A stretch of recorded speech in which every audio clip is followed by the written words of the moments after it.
Welcome to CTV News Trendline with Michael Stittle and Nick Nanos. Nick, we've seen the federal Conservatives maintain a strong lead over the Liberals. What's your latest ballot tracking? Strong lead. Holy moly, guacamole. 43% for the Conservatives, 23% for the Liberals, 21% for the New Democrats, Bloc at 6%. You know, Green Party is at around 4%. Anyways, you know, we said 10 points is a big lead, 20 points. We're into disaster territory if this holds up. You know, I guess the good news for the Liberals is that the election's not today, because if the election was today, it would be a political spanking for all intents and purposes. And, you know, for the Conservatives, you know, stuff like this looks like good news for the Conservatives, and it is good news for the Conservatives. But, you know, what's going to happen when they only have a 15-point lead instead of a 20-point lead? You know, are people going to be second guessing whether Pierre Poilievre has done something right or wrong? You know, the reality is that, you know, right now, a 20-point advantage is a massive advantage. It speaks to, at least right now, there's a mood for change among Canadians. Whether that is different come election day, we don't know. But today in the Nanos polling, there's a massive appetite for change, and people are seriously looking at the agent of change is Pierre Poilievre. And Nick, we recently saw a Conservative victory in a by-election in Durham, Ontario. It was a riding formerly held by, well, the former leader, Aaron O'Toole. Jamil Javani got something like 57% support. Should we read anything into that victory? Well, first of all, we have to remember that Aaron O'Toole was a very popular member of Parliament. We also remember that Aaron O'Toole's father, John O'Toole, was the provincial member of Parliament in that provincial riding in Ontario, also extremely popular. This is O'Toole country, Michael. So there's a lot of equity and a lot of support for the O'Toole brand and for the Conservatives. One thing that, you know, so the win, not a surprise because of the history, the historical voting in the riding. However, one thing that was important was the interplay between the Liberal and the NDP support. NDP support was down. And I don't think the Liberals ever thought that they'd have a chance to win this riding. However, the fact that the NDP support went down and obviously went into the Liberal column is probably important for the Liberals. Their hope that in those NDP numbers, in those national NDP numbers, that's actually hidden Liberal support, people that when it comes to actually voting might leave the NDP and vote for the Liberals to block the Conservatives. That said, in Durham, not enough of those progressive votes to make a difference. And a big win for the local Conservative candidate and for Pierre Poilievre and the federal Conservatives. Nick, I'm sure the Liberals are hoping that their upcoming federal budget might be a chance to turn things around for the party. What are you expecting from that? Well, you know, the thing is they have to figure out a way to break this trend line, because, you know, the thing is we talk about this 20-point advantage in the ballot box for the Conservatives. That's not going to turn around overnight. And the Liberals have to figure out how they can change that trend. And, you know, that trend has held since last August or thereabouts, when the Conservatives started to really pull away from the Liberals. And the Liberals right now have to worry about, you know, whether this consolidates or solidifies. So it just gets harder to turn this around the longer it goes. So, you know, the Liberals have to do a number of things. The budget is going to be a key opportunity to try to get voters to come back to the Liberals. But man, it's going to be tough because they've tried everything. They've thrown the kitchen sink.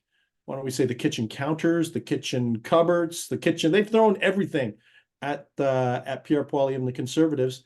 And right now, the Conservatives still have a big advantage. So the big question is it going to be a big spending or a restraint budget? And I think that's going to be the tricky part for the Liberals, because many Canadians are tightening their belts because they're worried about paying for the bills. And that's probably what they're going to expect from the government too.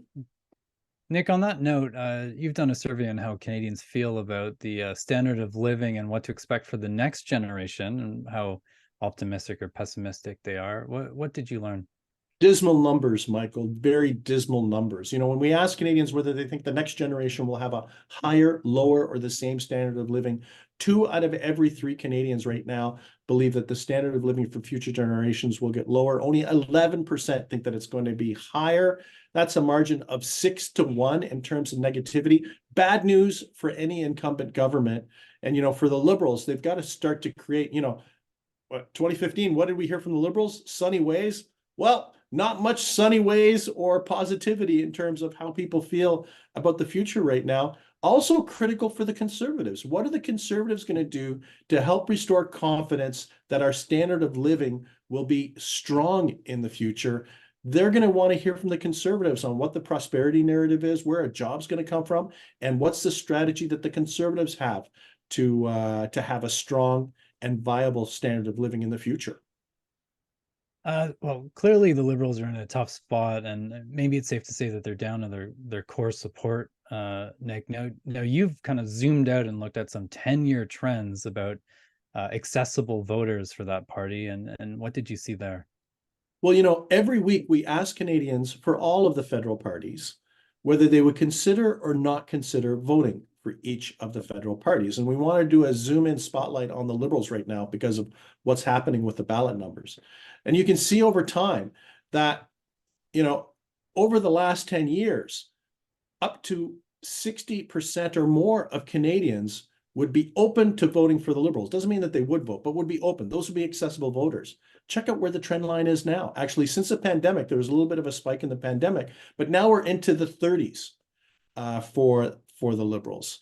And it just speaks that, when they're in the 30s, that means a majority of Canadians don't even have them on the radar as a vote choice because they would not even consider voting for the Liberals. And it speaks to the situation that we're in right now, where right now it seems the Trudeau Liberals have an appeal among a fairly narrow and fixed subset of Canadian voters. They're still with the Liberals and they're still open to voting for the Liberals, but it's much smaller than it has been in the past. Even lower, I think when he took over the party, it was higher, in the 40s and 50s when he took over the party. So now it's in the 30s, which means that the opportunity for the Liberals is even tougher. What does it mean? The first step for the Liberals is to be on the political menu for more Canadians so that they can boost up their ballot numbers. So it speaks to the difficulty that they're in right now.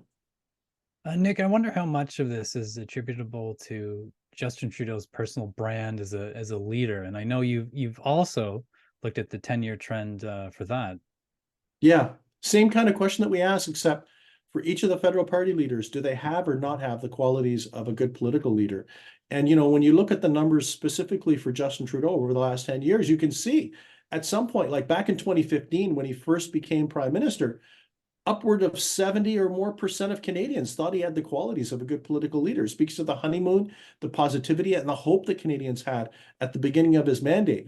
Fast forward now, and the numbers that were in the 70s, you can see, especially in the last couple of years, a downward trajectory where now only about 30% of Canadians believe that he has the qualities of a good political leader. And since the pandemic, you can see basically a negative trajectory on the leadership front for him. So it's a double whammy for the Liberals. It's not like they have like a loyal base of support within Canadians, partisan support that will vote Liberal regardless of who the leader is. That's weakening. And then perceptions of the leader are also not as strong compared to before the pandemic, or even especially compared to the beginning of his mandate when he had his first win. Conservative leader Pierre Poilievre has really been ratcheting up the personal attacks on Trudeau. Like clearly he's trying to further chip away on his brand as a political leader. I want you to listen to this clip from the past couple of weeks, Nick. Finally, I point out the irony that someone who spent the first half of his adult life as a practicing racist, who dressed up in hideous racist costumes so many times he says he can't remember them all, should then be the arbiter on what constitutes hate. Why doesn't he? What he should actually do is look into his own heart and ask himself why he was such a hateful racist. For despite his enormous personal privileges of a multi-million-dollar trust fund, being the son of a prime minister, growing up in mansions, traveling the world, why he had so much hate in his heart that he was such an awful racist. And what he should do is actually explain where that ugliness came from And maybe in that way, rather than through coercion, he could help us all in the fight against real hate. I mean, this is again about Trudeau's acknowledged, previous use of blackface, which he himself has acknowledged was racist, and he's apologized for. And Poilievre continues to bring this up and use, very, I guess I'll say, strong language about this. What do you make of this, Nick? Well, it's a pretty harsh attack. It's a harsh attack for any federal party leader to call another party leader a racist. And, the thing is that, this has dogged Justin Trudeau since the blackface, brownface controversy occurred during one of the previous election campaigns. And, and I'm sure for a lot of Liberal voters, they were disappointed to hear that. However, two things we have to remember about this. First of all, I don't think most Canadians would believe that Justin Trudeau is a racist today. Because the reality is whether you like or dislike the guy, he's been heavy into diversity, equity, and inclusion.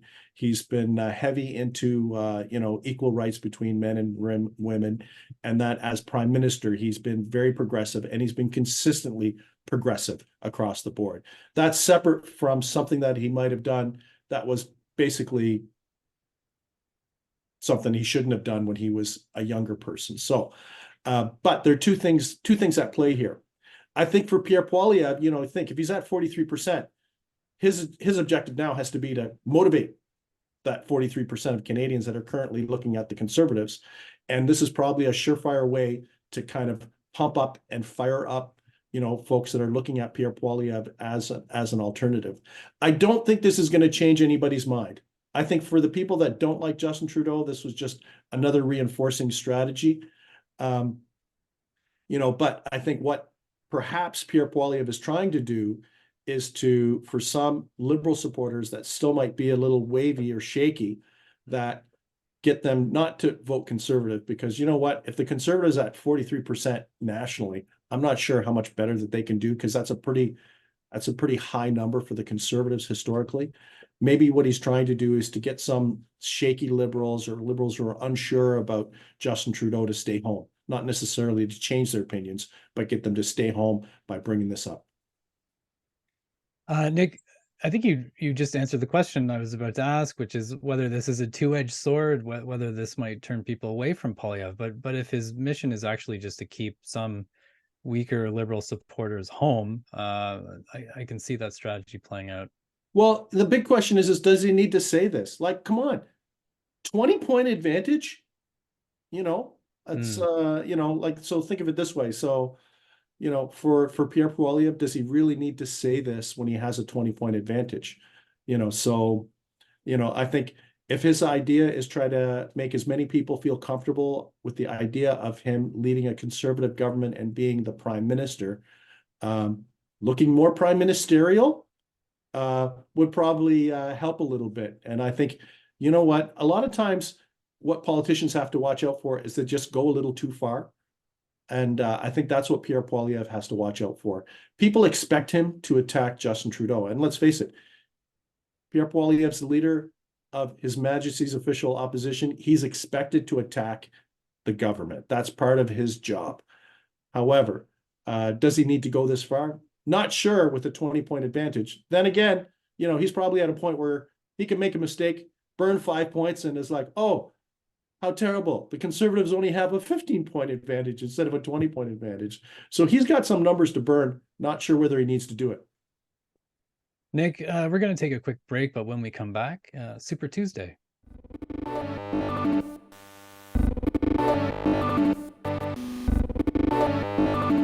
Nick, we've just seen the results of Super Tuesday, and for all intents and purposes, it looks like we're down to one Republican candidate, Donald Trump. What do you make of this? Well, it's retro hour. Like, are we going to like Back to the Future? Is like the time machine. We get out of the DeLorean and then whammo, we've got Biden and Trump facing off against each other. I think the interesting thing about the Biden-Trump showdown is that, both are incumbents and both have a track record, and people can choose between those two track records and the performance of those two individuals. I think the big question is how motivated are voters because we know from all the polling that has been done in the US that we've seen is that there's not a lot of enthusiasm. Americans see both of those individuals as old. And it's interesting in some of the polling that's been done, it's kind of like any Democrat could beat Donald Trump and any Republican could beat Joe Biden. Go figure. That's not really good news for either Joe Biden or Donald Trump. But the thing is that what's critical, at least from a Canadian perspective, is that Canadians will be following both the Biden and the Trump campaigns because they will be entertaining. Stuff will happen. There will be mistakes. There will be nicknames, right? Like, because Trump is the king of the nickname, right? In order to diminish his opponents, and but I think right now it's basically autopilot, especially with the recent decision by the Supreme Court of the United States in terms of Donald Trump's candidacy and being on a number of the state ballots. So it's full steam ahead right now for Donald Trump, and we're going to see the why don't we call it the clash of the geriatric titans? Why don't we say that? I'm flashing back to the last debate stage that the two shared, and things got very belligerent between the two. I know there were questions about Biden's likability, I suppose, amongst Democratic members, and there was questions of how many people on Super Tuesday would be undeclared to show their that they're looking for a better option, let's say. How much of that do you think will actually factor in on election day? Do you think the Democrats who aren't necessarily Biden fans, will hold their nose and vote?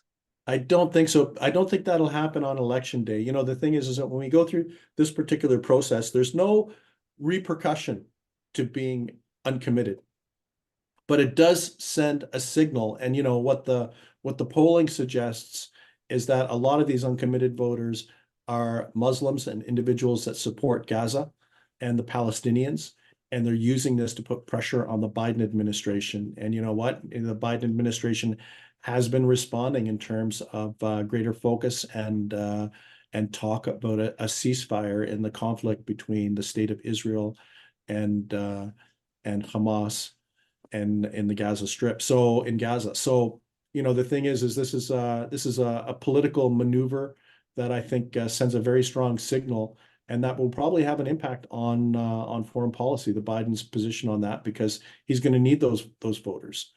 So now whether they think that Donald Trump would be any better for the Palestinians, I'm not sure about that. So the thing is that in a general election, I would expect that there would be fewer uncommitted. And that those uncommitted Democrats will probably come out and support their candidate, even if that candidate isn't perfect. That candidate, Biden, will be seen as being better than Trump. Well, we'll be watching here from Canada, that's for sure. Nick, as always, thank you very much. Take it easy.